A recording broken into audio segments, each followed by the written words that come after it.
Thanks for coming, everybody. So yeah, we're gonna get into the four elements of hip hop culture, okay?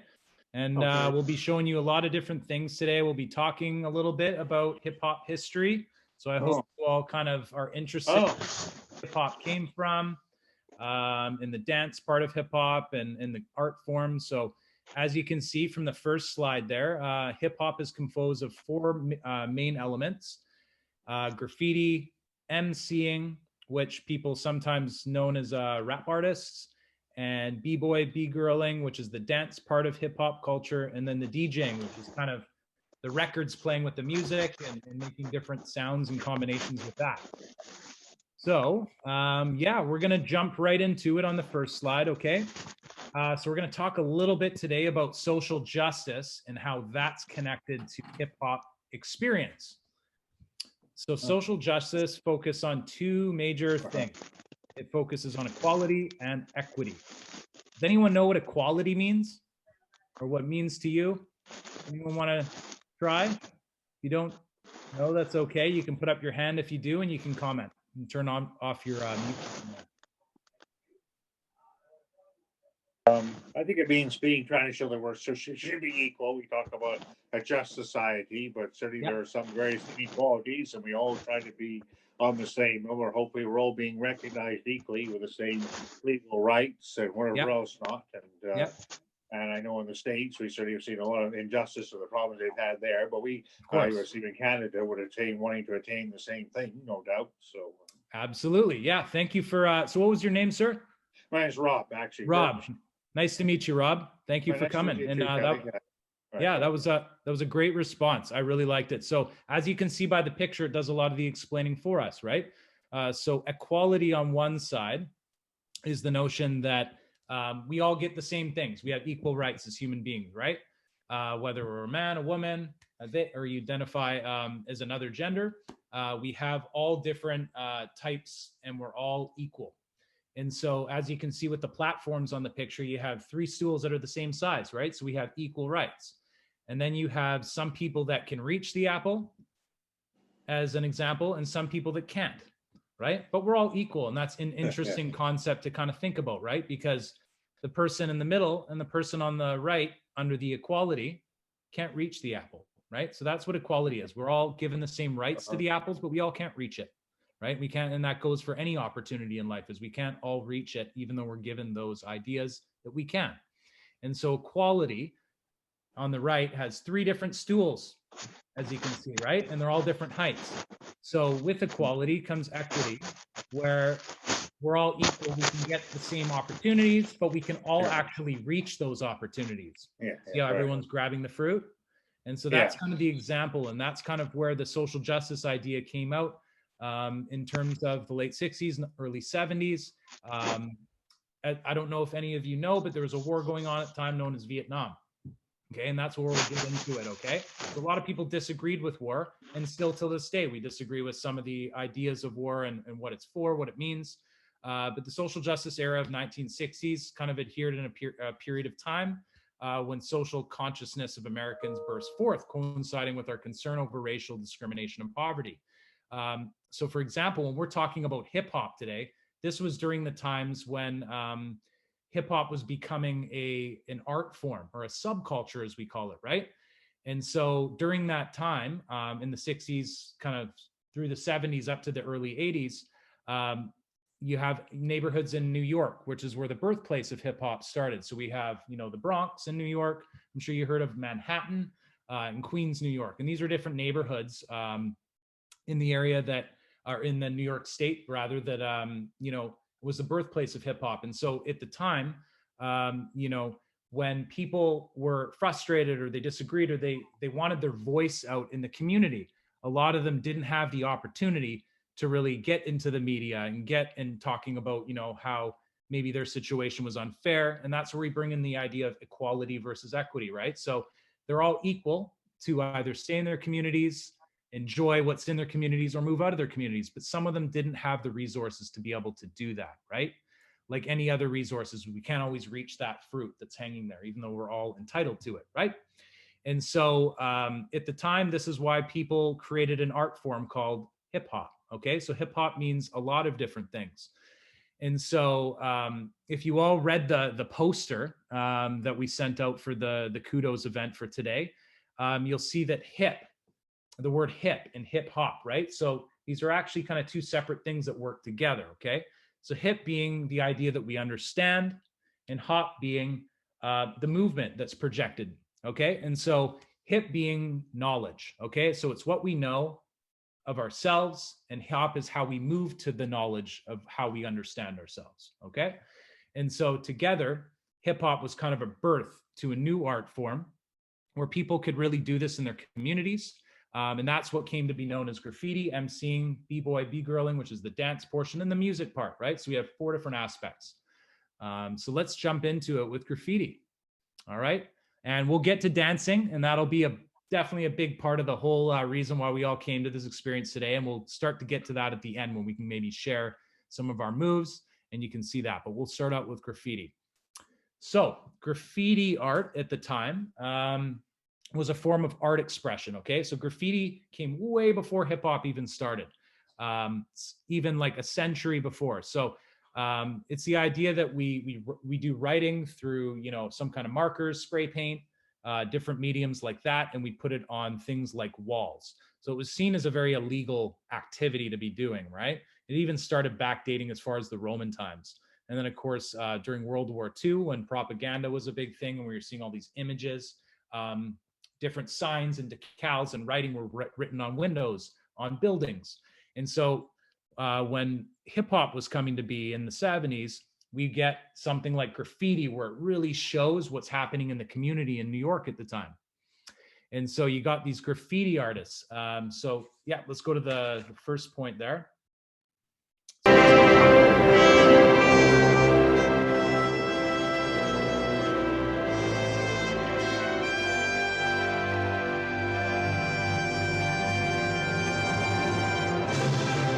You're feeling on right and you think you're on. Somebody let me know. Well, everybody in the place put a whistle in your face. Scream it out and say, yo, hey. You don't stop. I rock the rhythm that makes your finger pop. I said hip hop, thanks a lot. Come on, everybody, give me what you got. I'm gonna tell you a little story about the Sugar Hill Gang with the pound pound boogie and a big bang. All right, awesome. Y'all enjoy that clip? So we saw a little bit of the graffiti happening. So if you just want to pause it there, Allison, thanks. And you'll notice that some of those big bubble letters on the sides of the subway trains, or what we would call the transit line here in Vancouver with the Canada line, right? So in New York at the time, graffiti wasn't an accepted art form. So you know how we have art galleries with showcases like Picasso exhibits and all these really famous artists, right? And so at the time in New York, they didn't really have the opportunity to get their graffiti or their art form into those studios for people to really learn about what it was about. And so we have artists like Tacky 183, artists like Blade and Dondi. These are some of the first hip hop, graffiti artists. Sorry, I'm just going to dial that one back a bit. And Dondi was another one where he kind of mastered the top to bottom. So as you can see, his letters got right from the top of the train all the way to the bottom. And so this was some of kind of the ideas, and you see that guy little character after the I in Dondi. So they like to really put art forms into moving objects like trains. Anyone have any ideas how graffiti art on trains maybe differs from graffiti art on buildings? Anyone have any ideas? So buildings are standing still and trains are moving, right? And so we have these trains that are going throughout the city, and what better canvas to showcase this art form on than something that's moving where everyone can see throughout the city who's doing this cool art. And so that was one of the main reasons why trains were chosen, because they could really pump through their messages of their art form and what they really enjoyed doing. Now, does that make it illegal? Absolutely it does. But at the time, they weren't really given a voice to be able to showcase that in art galleries. And so they were frustrated, right? So they wanted to be able for the world to see their art, okay? All right, let's move on a little bit. All right, so actually, let's go back one slide, sorry. So just to explain one more back, actually. Sorry, Allison there. Okay, so you'll notice with Tacky 183, so the significance of the number, just in case you were wondering, was actually Tacky's address. So Tacky, or Demetrius, which his real name is Tacky was his kind of his graffiti artist name, is what he became known. Is actually his name Tacky came from a Greek nickname, if you were just wondering. And the 183 came from where he lived. That's kind of a giveaway to where he lives, being that he's doing some little bit of illegal activity there. But hey, it is what it is, right? That's how he liked to do his tag, and that's all good. And so that's kind of what he started out as with the tagging. Now you'll notice with the bubble letters on the right, artists like Phase 2 and other famous artists actually made this bubble letters to be known. So who's seen bubble letters before? Show of hands. Anyone seen bubble letters? Yeah. So this was a different type of art form that basically it was more vibrant, it was bigger, it had more life, more color. Tacky was more known as what we call a graffiti writer. Where he would write his name, and a lot of people followed that. But then other people noticed these big mural pieces on the side of buildings with faces, with arrows, like as you can see with the fingers, arrow letters. Sometimes you'll see an arrow at the top of a letter L, or things like that. And so that kind of signifies the idea of motion in the graffiti, right? So it keeps on moving and it leads somewhere else in the mural. And so we get this style of bubble writing, which, Blade made famous in as well as a graffiti artist. So you can skip ahead a couple. Thank you, Allison. Oops. All Sorry, right. It's okay. All right. So now we get into the next element or original element of hip hop culture. So MCing. Anyone heard of an MC before? Sometimes they're at weddings. It's known as the master of ceremonies, MC, right? And so this was actually coined at the time because before you had people who were rappers or hip hop artists who make songs and produce songs with a beat in the background, you have what you call MCs, right? And so these were people who basically the DJ with the records that was spinning the beats and the records would actually come onto the scene. And it actually makes sense to talk about DJing first, but I'll talk about MCing in this case because we're up first. So MCing a little bit will be self-explanatory in the video, but some of the key figures are Grandmaster Flash from 1975.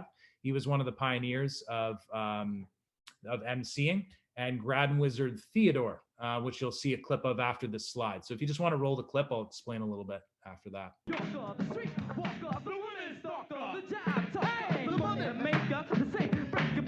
Watch it go, cause I'm the man that'll take. I'm the least conceited, I'm undefeated, never been beat, sound so sweet. Prince Whipper, yes, the one say no. The professional magician of the microphone. If you wanna know why they call me Whip, it's cause I like all the ladies with the curvy hair. I'm on time, all the time, with all my rhymes, cause I blow your mind. You see me over here, I'm rocking over there. Have no fear, cause the father's here. And we ride to the non-stop, and we ride to the non-stop. Fantastic, we can make a microphone sing. Walking around, putting my diamond ring. The ladies know us all, the NC. Get on the mic, cause it ain't no thing. Fellas, put your hands together. You can freeze it. Ladies, get up and shake it right. Nice. Okay. So thank you for sharing that clip. So that was from the film Wild Style. So if you'll notice with MCing, they've kind of gotten into the music portion of it and really rapping to a song or a break beat in the song, right? And so before that even started, basically what was happening was the DJ was either getting someone to do it or they do it with themselves. And so they would put a break in the song and they would make a big announcement, either telling the crowd about their next show if they were doing a block party. And this is actually where block parties came from in the hip hop community. So they actually started doing things where they would set up their speakers and all their equipment outside in their neighborhoods. And they'd actually throw these big block parties where they would shut down the ends of their streets. And they would throw these huge parties where everyone from the neighborhood would come from their house and they'd all hang out. And we'll get a little bit into that a little bit with the DJ culture later. If you just want to flip to the next slide. All right, so then you have different DJs. So we have the MCing that we kind of talked about a little bit. Okay, and then we have the DJs. So we'll kind of go back and forth between these two because they work together. And so some of the key figures, Jazzy Jeff. So if anyone's watched Fresh Prince of Bel-Air, that TV show with Will Smith, DJ Jazzy Jeff is featured in that as one of his best friends, and he plays a DJ in real life. And so then we have other influential key figures like Africa Bambaataa. He was actually one of the first people that used the term hip hop to a New York City newspaper at the time. When he was asked to describe, what he was doing, what's this new subculture what's this new music? What's this feel? What's this sound, right? And so he was one of the first people to actually use the term. My brother Mean Gene was. And so they were called hippity hoppers. They were called a hip to the hop and all these different phrases. And then that actually ciphered down to what was known as hip hop, which is to understand and then to know yourself and then to apply that to music that moves you. Okay. All right. And so, yeah. And oh, you got some questions there, Allison? Yeah, I see some comments in the chats. Awesome. From Charlene and Raymond and Mark saying that they have seen a lot of graffiti, but a lot of them are vandalism. And yes, and on the sky trains as well. Yeah, so that, as you saw with the first video, you saw a lot on sky trains, and I'm not gonna profess, what's illegal, what's not, and endorsing, illegal, graffiti and artwork on buildings. But what I will say is, and I'll kind of bring this idea home, is that the idea was that they wanted to get their voice out and what was happening in their communities and what they were doing in a positive way. So I know what can kind of sometimes seem like something that's illegal is wrong. But if we're looking at it from a sense of them wanting to have their voices heard in the social justice era, when a lot of times they weren't being heard, because a lot of these neighborhoods, right, at the time, they weren't being funded to really, with infrastructure and kind of community programs and outlets to really express yourself. And so this was one way that they did it, by putting it on trains so that the whole city could hear their voice. And that was the reason behind it. Does that make that right or wrong? You can decide, okay?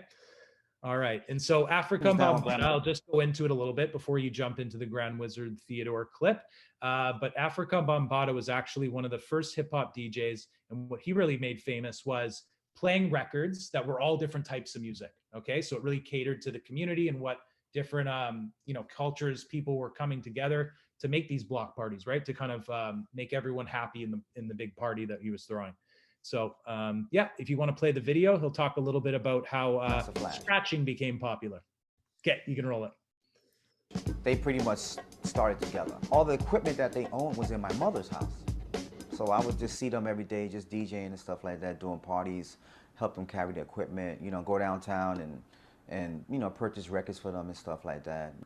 Hip hop came from nothing. It was just a way for us to express ourselves. We wasn't worried about what it was going to become. We was just trying to, celebrate, what we can do for that culture and express ourselves. Yeah. So that was a way for us to express ourselves. You can express yourself either through graffiti or MCing or DJing and stuff like that. I was making a cassette tape for my school, and I was in the house doing the music, and the music was like really, really loud in the house. So my mom's came and she busted in the room. And she was like, hey, turn the music down or turn the music off. So when she was in the room talking to me, I was still holding the record, rubbing it back and forth and back with both turntables playing at the same time. I didn't have no earphones on. I was pretty much had the record playing, rubbing it back and forth and back at the same time, doing my scratches. And when she left, I rewound the tape back and heard myself doing it and just capitalized off it. My brother Mean Gene couldn't find Flash for about 2-3 weeks. Nobody heard. Yeah, so that was just a little description of where scratching started. So he was actually, Grand Wizard Theodore was the pioneer of what we call scratching. So has anyone heard that when they put their hand on a thing? So in typical rap songs, you'll hear a lot of that, especially from the original DJs who were spinning this. And when he kind of pioneered that, he actually stopped the record and it stopped. So this was known as scratching, and some DJs, they would actually, so say we have the song starting from the first second to 20 seconds. You could actually make that 20-second sound clip into 3 minutes long. So you could actually stop it and then rewind it and then play it again. So it would go over and over and over, and that was called a loop. Okay, so that's actually how DJs made a lot of songs a lot longer. Okay, so we can go maybe to the next clip. The next clip or the rest of this? Oh, sorry. Yeah, you can play it and I'll tell you when to stop. From him. I mean, we pretty much thought he was dead. Calling around, trying to find out where he's at. Anybody seen him? Nobody seen him for like 2 or 3 weeks. And my brother Mean Gene wanted to do a block party. So my brother Mean Gene said, F this, I'm going to do the block party. So we went out and we did the block party anyway, and he let me jump on the turntables, and everybody got to see what I can really do. We have this park on Boston Road between 168 and 169 called 63 Park. That's where everybody do the block parties at. And we came out to do a block party. excuse me, the L Brothers, and that's when I first displayed the scratch, and everybody was like, I mean, what is this guy doing, you know? I mean, you hear a record that you hear all the time, but the only difference is you hear certain parts of the record being played 5, 6, 7, 8, 9 times, and just one click of the wrist. And everybody in the party was like, wow, you know, that's something new, you know? And, you know, I started putting on all the mixtapes and stuff like that. Awesome. So he was kind of explaining how, you know, when you play, has everyone heard of a record before? I don't want to be over anyone's head, so I want to make sure we're all together. Record is kind of like a giant CD, right? It's about 12 inches long. I got an example of one actually right here. And I'll show you. Show you one that's appropriate. So this would be a record. This is my Run DMC album. It's Tricky. So this was a group from the 80s that kind of started and jumped into the hip hop culture. And this is as big as a record comes, right? So this is a good example. I'm trying to make sure the camera can see what I'm showing you here. But that's a big record. See, it's the size of my head. It's huge, a lot bigger than a CD. So basically what DJs would have is they would have one record on this side and another record over here, and they would be spinning both. And the idea is that they didn't want to run through one record and then have the music stop, because if you're at a party and the music stops, it's kind of lame. And so the idea with having two records is that you could play one, and if you were ready to go into the next record, so maybe they didn't want to finish the song, then they could stop that record with their finger. And then they had something, a device that actually allowed them to go to the other record. And then the other record would be playing the track, a new track, and they would go into that. So then they were able to go back and forth between two songs or two records, right? And that's kind of how DJing really took off from there. All right, so you can go to the next slide. My brother Mean Gene was down with Grandmaster Flash. All right, so this is Grand Wizard Theodore doing a little live performance in a record shop, and he'll show you what scratching looks like, and then we'll get into the next element. One and only Grand Wizard Theodore. And I'll take those records when you're done, too. What? This is what you waited all year for. This is what you waited all year for. This is what you waited all year for. This is what you waited all year for. The hardcore, that's what KRS is here for. Big up, big up, big up, big up, big up, big up, big up, big up, Grand Wizard Theodore. Thanks. So what he was doing was he was stopping it. And if you notice, who noticed the repeating lyrics? So it went back and it said it again, right? So the whole purpose of that was, that's kind of what we call a break beat, right? So he has the beat in the background, which is kind of setting the stage for the track, right? But he would stop it and then he would go back and he would repeat it. So the idea, and this is where the dancing part of hip hop culture came from. So then you have what you call the B-boys or the B-girls, which is the break boys or the break girls. Okay, so this is a break in the song when you pause it. And so this is where the B-boys and the break girls and the dancers would come into the party and start dancing and freestyling. Okay, so that's kind of where that came from when he would pause in the record, just to give you a little bit of context. You can play it. One and only Grand Wizard Theodore. Big up, big up, big up, big up, big up, big up, big up, big up, big up, Grand Wizard Theodore. Big up Grand Wizard Theodore. Big up Grand, big up Grand. Nope. Did it end? No, it's okay. Oh, my mouth. One and only. Okay. Appreciate what's about to happen. Only a few will understand. Appreciate what's. Only a few will understand and appreciate what's about to happen. About to happen. About to happen. About to happen. About to happen. About to happen. About to happen. About to happen. So thank you. So that was just an example of scratching a little bit and kind of pausing the record. Now that looks a lot harder than it looks. I've tried DJing before and it went over my head. It was a lot. It's not as simple as just putting your hand on the record because you stop the music. You want the music to stop, but you want to scratch in the right ways to keep the room moving, to keep the moon. It's all about the party, right? So if anyone's been to a party and had the music playing and you want to dance, you want to keep that party going, moving, right? So there's an evolution to it, right? The DJs come out, the MCs might come out on the microphone and start saying, hey, what's up? Put your hands in the air, like you just don't care, and all these different lyrics, right? And the idea was to get the party and the heartbeat of the party going, right? Thinking of like a metaphor, the heartbeat in the room, right? And so once that heartbeat is going, then you start getting the dancers forming the circle, opening up the crowd. And now all of a sudden you have this big space where dancers come in and start dancing to these break beats. Now, wasn't something that was widely accepted in the music community before either.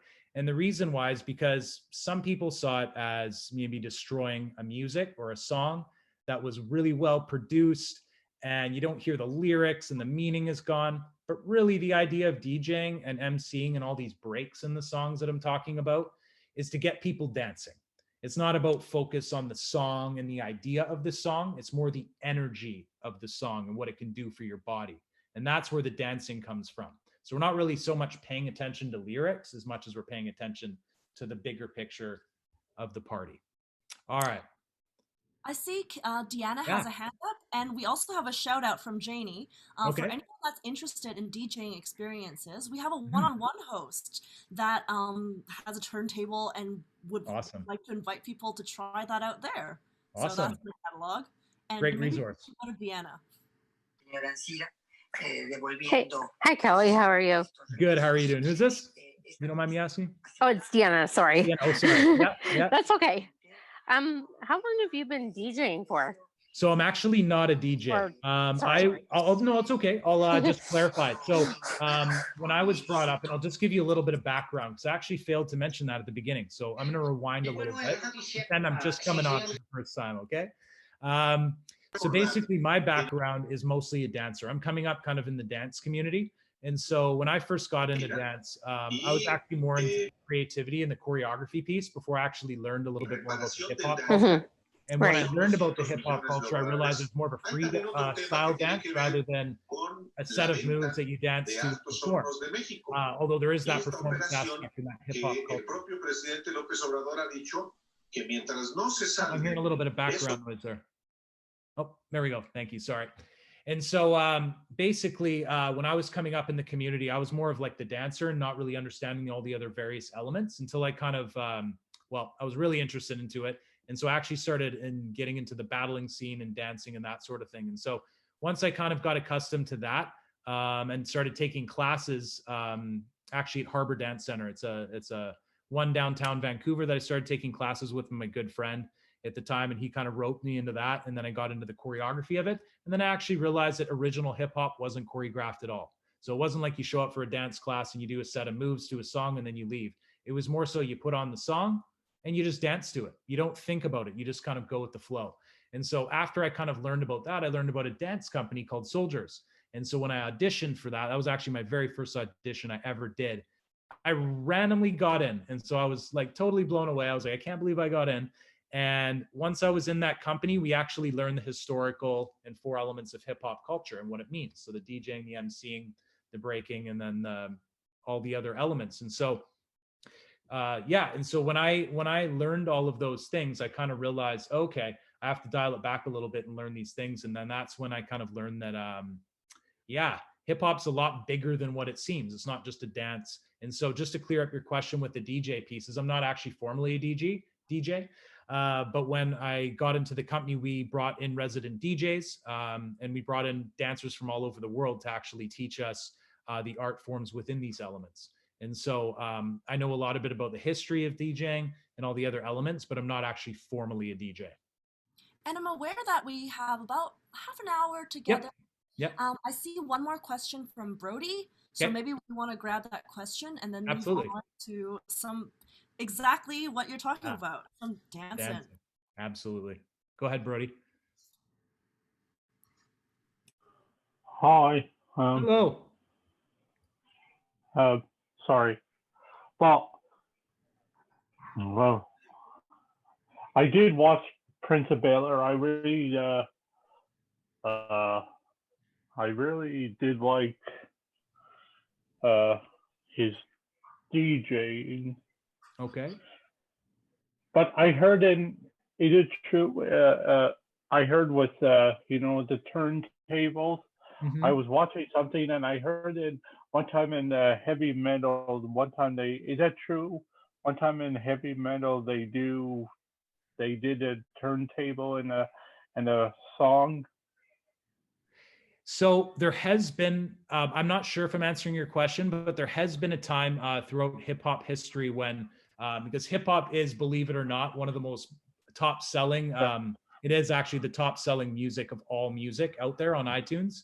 And so at the time when there was the funk era in the 70s and a little bit of the disco, from disco funk into kind of rock and then grunge music in the early 90s, this is when hip hop had taken off at that point, and rock was actually doing collaborations with hip hop. So there was actually Rock This Way, the Aerosmith song with Run DMC.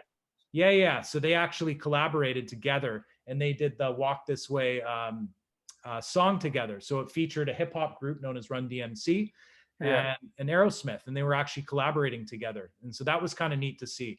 So yeah, I don't know if that answers your question though. Yeah, and one more question. Sorry. Yeah. How did Jazzy Jeff and Will Smith meet each other?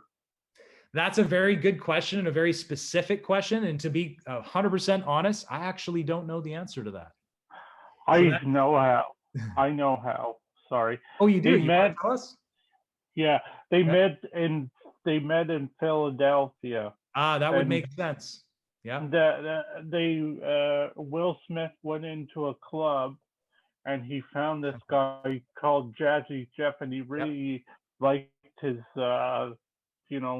turnstile, and he they got to know each other, and then he was his DJ for a long time. So that they were in sync. Nice. Yeah. And that's what it takes, right? You have different art forms and you have different passions, and when they can collide, that makes magic, right? So that's great. Thank you. You're welcome. Yeah, that's great insight. Thank you. You could probably teach that portion of the kudos. That's awesome. Thank you. And I'm seeing one last question from Craig. Sure. I'm thinking we only have about 15 minutes together. Yep, absolutely. Today. So I don't Craig? I'll be very brief and very quick. Sure, no problem. I'm a special needs b-boy. Awesome. My art form is pop lock. Nice. Like I pop. Yeah. That's awesome. Thanks for sharing. And Kelly, thank you for just teaching us what you do. Thank you for that. I appreciate it. And like I said, and I think I appreciate that comment. Thank you very much. And I think, the big take home is that everyone has a different lens that they see the world through. And, whether we're talking about equality or equity, it's a really unique opportunity to be able to share my voice and see my experience through hip hop. And if you Google it, you'll see 9 elements of hip hop. So then you might be like, is Kelly know what he's even talking about? But the thing is, everything can become something more than it is. And the way I see hip hop is all inclusive. Anyone can do it. And the really neat thing is everyone brings their own story to it. And so when it's good exercise too. Absolutely. And I'm going to get right into the dance portion, because if you do want to see anything that's above and beyond what we're sharing today, we really urge you to good exercise. Yeah, you want to leave your information in the box, and we can certainly invite you back and advertise another follow-up class where we can all have you back again, and we can really get into each element.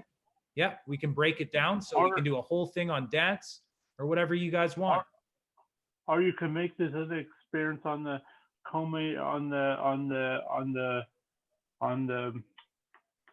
Kudos website server. Be a host like on the catalog. That would be great. Yeah, I would love to do that. They're looking for new hosts. Yeah. And if hip hop is something that you want to learn more about, I know I'm giving you a lot of information, but also we can't go through the whole history book in an hour either, right? Yeah. So it's big and it's small at the same time. And so the cool thing is that we can always come back if you all want me to come back and do another follow-up, okay? Do. Awesome. One thing else, I'm trying to take the hand down, but I can't do it. Yeah, you just you click on it again, and it should make it disappear. Maybe Allison can Thank you. That. You're welcome. So we'll get into the dance part of it, okay? And we'll give you a little sample because I know you've probably been waiting for a little bit piece of the dance portion. So you want to go back to the next slide there, Allison? Absolutely. Do we want to touch on B-girl and B-boy? Yeah, we are. So if you go to the next slide on that, there should be one on that. Yes. Yeah. We're on the gallery. We're on the gallery view now. Okay. So if you just want to go back to the slides. Hold on. Yes. Yeah, don't worry. We're going to leave the dance part out. We're gonna cover that. Hello, Allison. Hello. Sorry, give me 2 seconds. I'm stuck on my screen. Oh, okay. Thanks right, for your patience, everybody. Awesome. So B-girling, B-boying. Okay, so this is a big influence. We have enough time, and the dance is actually going to go faster than I thought when I show you the sample. But what we're going to do is we're going to talk 2 minutes about this, and then we're going to get right into it, okay? So a couple of the key figures or key dance groups, Rocksteady Crew, New York City Breakers. So these were two groups that were kind of pioneering what we know as the B-boy or B-girl crews, okay? So crews mean kind of group, and so in essence, and so they came together in neighborhoods, they had auditions, local auditions, and you usually had to beat a B-boy or a B-girl within that group to earn a spot in their group. And so a lot of battles. So you have what you call battles. Has anyone heard of a dance battle before? Hands up if you have. Yeah. A dance battle. So we see them all and see them sometimes. So battles are more so for a competition. And basically how you win those competitions is whatever crowd screams louder and cheers, that's the person that wins the battle or the crew. Now, when you have what you call ciphers, this is kind of like a dance battle. So it's like a dance circle. But everyone's going in, whoever wants to share. So it's a little bit different of an energy. It's not so much a competition, but it's everyone sharing what moves them about hip hop, right? And how they feel about the song, right? And so that's the difference between ciphering and battling, okay? And you have these crews kind of going up against each other to kind of work out this competition in a positive way, right? They weren't bloody battles like wars, they were dance battles, okay? So all positive, good energy.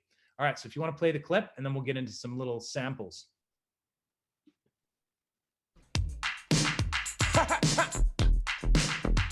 On a New York City street with a smoking funky beat, they used to hang out all night and just gang fight, leaving bodies all over the street. But now it's hip hop, break dance, and pop, electric boogie just won't stop. Everything in the town is built around that cutting, scratching, and hip hop sound on Beat Street.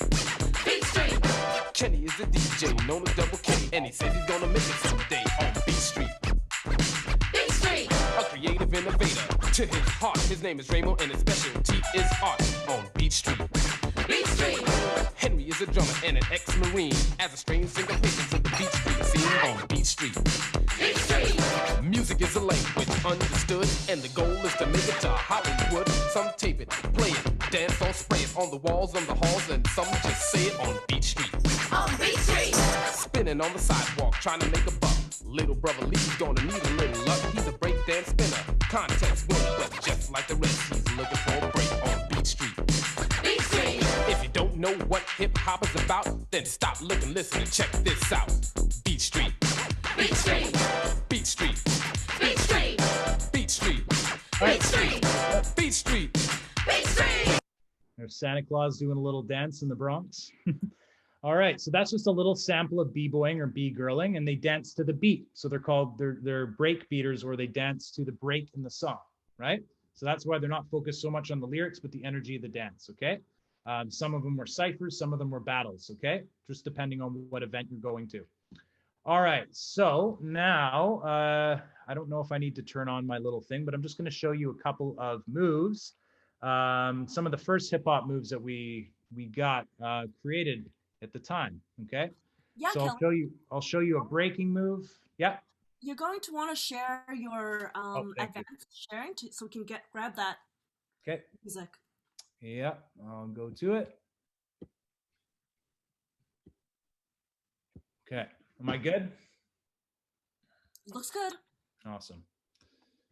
Hi, Charlene.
catching my breath.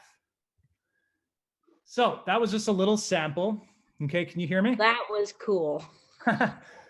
So that's just to a slower song. Obviously, there's songs that can kind of pick up the pace. That was Chaos, in case you were wondering.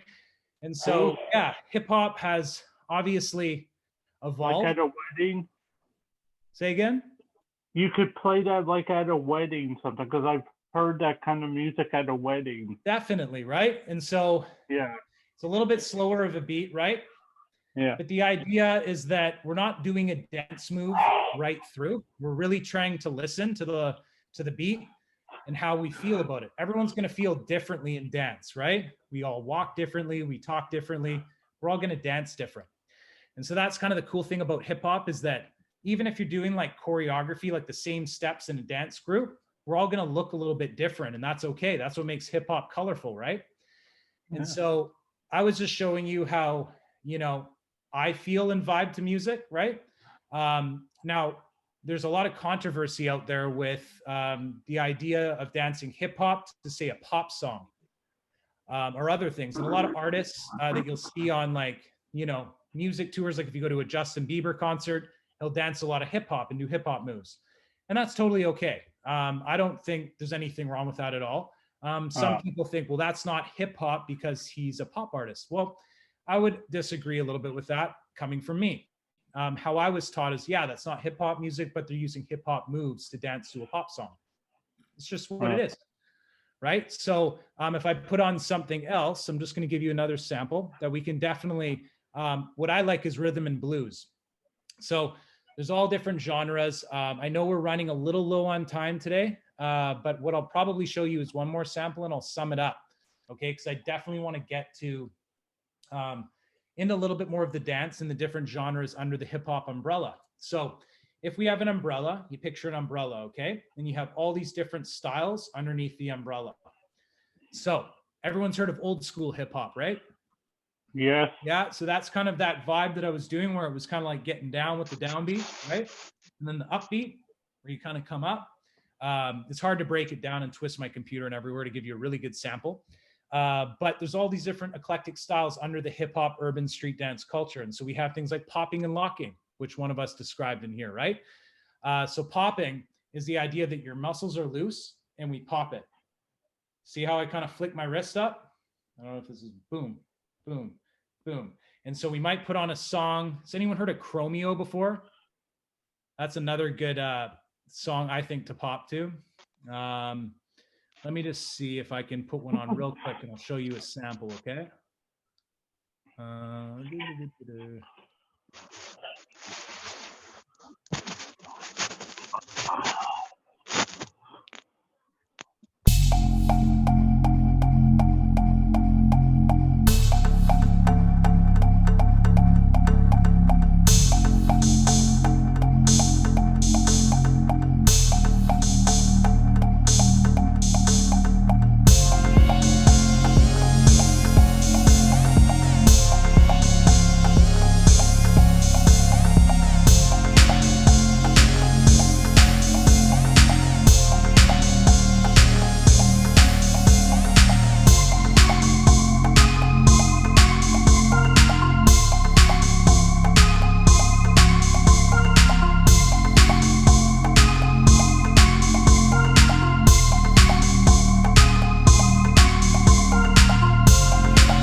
Sorry, I'm going back and forth between 3 screens here.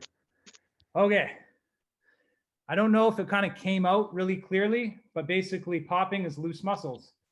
Then you'll hear other genres like locking. So locking is coming from the same era of funk music. But what locking is not so much going to a flexing muscle and relaxing muscle. It's going to really sharp lines. So we all know, like, you know, t-shirts that have stripes in them, right? So the idea is that we're doing straight lines like stripes. And so you do this to mostly funk music. So, sorry, I've just got to angle my computer here. So lock, boom, boom. It's really pronounced movement, okay? So we have like wrist twirls, points, boom, boom, boom, boom. So the idea with this, and one of the pioneers is called Greg Campbell Lock. And this is where locking came, because this is a guy back in the day in the 70s. I believe it was Fresno. I could be wrong. I believe it was Fresno, though, where he was coming up and he was going to these parties. People would be doing social dancing, like couples together doing dancing, like ballroom style. And so he couldn't do that. And so whenever he screwed up, he would freeze. And so he would go to parties thereafter. People got known that, you know, this was a guy that locked and froze. And they would say, hey, Greg, do that locking thing that you do. And so you'd go and he would lock and freeze. And so you'd do things like the funky chicken, right? Where you have the funky chicken, right? And then he would throw his own stuff into it. Boom, boom, boom. So you'd have all these like pictures that he would draw with his body. They're really sharp, heavy lines. And so, yeah, that's how popping was born. Locking. And so you'd have these genres dancing to the same type of music, which was funk. And you'd have shows like Soul Train. So if you go on YouTube and you type in Soul Train, the Lockers, or a group called the Lockers, were featured on Soul Train. All right.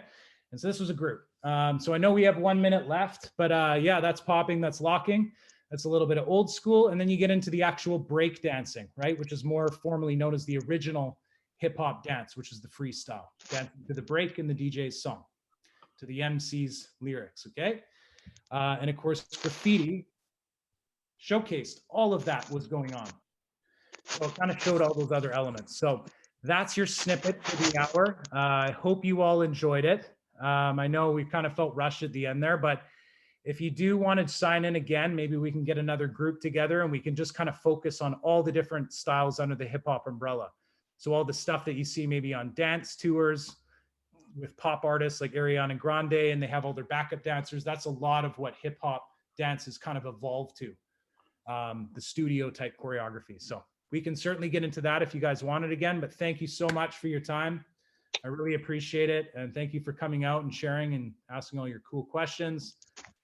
Certainly.